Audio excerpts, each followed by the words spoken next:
Hola, buenas tardes. Mi nombre es Paula González, estudio en la Universidad de las Islas Baleares, en la sede de Ibiza, el grado en Educación Primaria con la mención de Apoyo Educativo. A continuación explicaré mi trabajo final de grado, que se titula Prácticas restaurativas en alumnos con trastorno de la conducta desde una visión inclusiva.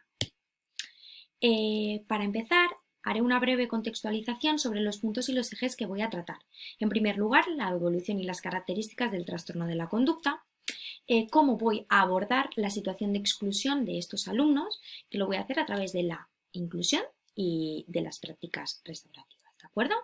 Entonces, como bien he dicho antes, vamos a conocer el trastorno de la conducta y los comportamientos más representativos, ¿de acuerdo? Es el objetivo general de este trabajo y tiene dentro tres específicos. El primero es analizar y comparar los modelos educativos que dan respuesta al trastorno de la conducta, como bien puede ser el punitivo y el restaurativo. Haré una breve comparación, pero me centraré más en conocer los beneficios de estas prácticas restaurativas, que es un programa que trabaja de forma interdisciplinar, ¿de acuerdo? Para poder facilitar la inclusión de los alumnos que presentan el trastorno de la conducta. Por lo tanto, aquí tenemos qué es el trastorno de la conducta, ¿de acuerdo? Son una serie de comportamientos persistentes, son comportamientos antisociales que evolucionan con el tiempo, ¿de acuerdo? Y que violan los derechos de las personas, las normas y las reglas adecuadas para la edad. El trastorno de la conducta se encuentra enmarcado dentro del trastorno destructivo del control de los impulsos y de la conducta y ha tenido una novedad en el DSM-5 en esta quinta edición, ya que antes se encontraba en el trastorno por déficit de atención y comportamiento perturbador junto con el TDAH, que pasa a una categoría diferente, ¿de acuerdo? Que se llama trastornos del neurodesarrollo. Cabe destacar que el trastorno de la conducta o TC también se puede llamar trastorno disocial o TD, ¿de acuerdo? Ya que en el DSM-4 se llamaba así. Por lo tanto, aquí está la clasificación diagnóstica de la cual os hablaba anteriormente. Tenemos el DSM-3, donde está el trastorno del déficit de atención, no sale todavía la hiperactividad, trastorno negativista desafiante y trastorno de la conducta. Después, en el DSM-4 hasta el 2000 está el trastorno del déficit de atención y ya surge la hiperactividad, trastorno negativista desafiante, el trastorno disocial, como he dicho anteriormente, o trastorno de la conducta en el DSM-5, trastorno perturbador no especificado. Y actualmente, del 2013 hasta ahora, está el trastorno negativista desafiante, el trastorno de la conducta y el trastorno explosivo intermitente. Como podéis ver, el trastorno del déficit de atención e hiperactividad ha desaparecido, como he dicho anteriormente.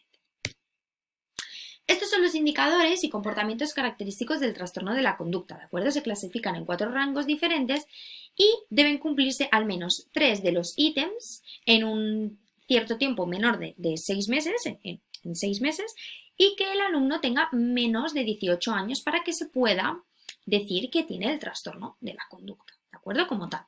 Y son agresión a personas y animales, destrucción de la propiedad, engaño o robo, incumplimiento grave de las normas. La etiología y los factores que hacen que los alumnos tengan una mayor probabilidad del trastorno de la conducta son los factores parentales, socioculturales, psicológicos y neuropsicológicos, ¿de acuerdo? Hay diferentes estudios del neurodesarrollo que dicen que hay una dificultad en el funcionamiento del lóbulo frontal del cerebro cuando los alumnos o alumnas tienen el trastorno de la conducta, ¿de acuerdo? La cual cosa indica que afecta a la capacidad de planificación, de evitar riesgos y de aprender de las experiencias negativas.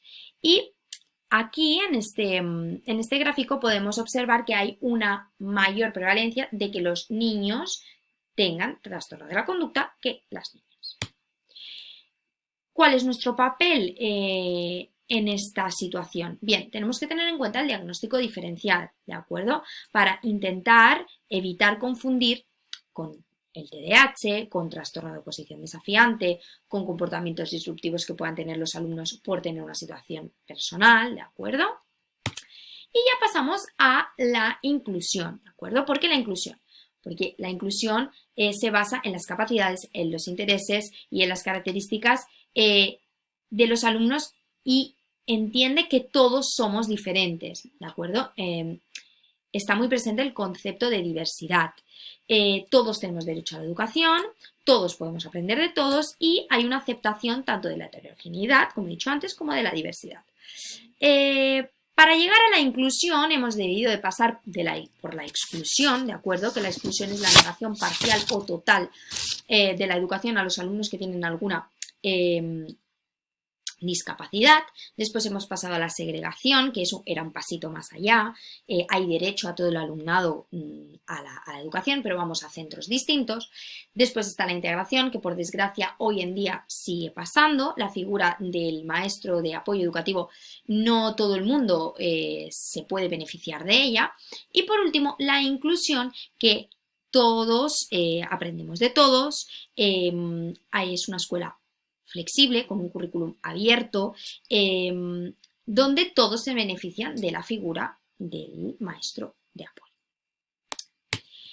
¿Cómo se lleva a cabo esta inclusión? Bien, pues hay 3 niveles, a nivel de aula, profesorado y evaluación. Hay que tener en cuenta las características de los alumnos con trastorno de la conducta. Tienen una falta de empatía, por lo tanto vamos a hacerle una anticipación, vamos a darle su tiempo, vamos a dejar que puedan salir fuera, vamos a intentar cambiar nuestro tono de voz, marcar pautas, límites, aprovecharnos de estos recursos humanos que tenemos dentro del aula, tanto de alumnos como de maestros, ¿no? A nivel de profesorado, vamos a buscar un feedback continuo, nos siguen, no nos siguen, incentivar a la participación, adaptar todas las actividades a una diversidad, ¿de acuerdo? Y a nivel de evaluación, pues hacer preguntas sencillas, dar mucha carga a la oralidad, adaptar las necesidades de cada alumno, y todo esto lo vamos a hacer con toda la comunidad educativa, familias, alumnos, docentes, no docentes, porque todos al final somos partícipes y somos responsables de una educación, que haya una educación de calidad. Por fin llegamos a las prácticas restaurativas, ¿de acuerdo? Que estas nacen de la justicia restaurativa. Son básicamente una metodología bastante innovadora, la cual su aplicación fomenta la cohesión y el sentimiento de pertenecer a un grupo. Los alumnos se sienten partícipes, se sienten que son parte de algo, ¿de acuerdo? Y hay que trabajar, en esta figura se puede observar que debemos trabajar con los alumnos. Existen 2 tipos de prácticas restaurativas, las informales y las formales. En las informales encontramos la escucha empática, que vamos a tener la escucha activa, ¿de acuerdo? Como he dicho antes, estos tipos de alumnos tienen una carencia de empatía y esto ayudará a que no juzguemos, a que no critiquemos. Debemos hacer unas declaraciones afectivas diciendo lo que nos molesta y cómo podemos solucionarlo. Perdona, me siento así cuando haces esto, podríamos hacer otra cosa, no implantando, no haciendo castigos como hace el sistema punitivo, la metodología punitiva. Y por último, unas preguntas restaurativas donde se pregunta cómo se sienten, qué le gustaría que ocurriese a partir de ahora y se tiene en cuenta la víctima, ¿de acuerdo? Y el ofensor, en este caso. Y por último, las prácticas restaurativas formales junto con el círculo restaurativo, que lo que nos hace es que construyamos, que reforzamos y que mantengamos las relaciones sanas y seguras de la comunidad educativa. Por lo tanto, ¿cuáles son las consecuencias de estas prácticas restaurativas? Debemos tener claro que las prácticas restaurativas es una metodología que va no solamente a solucionar el conflicto, sino que va a evitarlo, ¿de acuerdo? Realizando las prácticas formales y las no formales. Va a buscar las soluciones a través de un respeto, va a promover una cultura de paz, va a intentar reparar los daños emocionales, una educación emocional que es muy importante, va a reducir la probabilidad de que el ofensor pueda reincidir en su conflicto. Tiene en cuenta a la víctima, no solamente al ofensor, como he dicho anteriormente, no la dejamos de lado, es una parte fundamental del conflicto y de la situación que estamos viviendo, y preserva el sentimiento de pertenencia de la comunidad. Por lo tanto, con este trabajo he querido que a través de las prácticas restaurativas tengamos en cuenta que el conflicto es algo que está en el día a día, es algo que pasa habitualmente y debemos promover una escuela inclusiva a través del respeto y de la igualdad. Así que muchas gracias.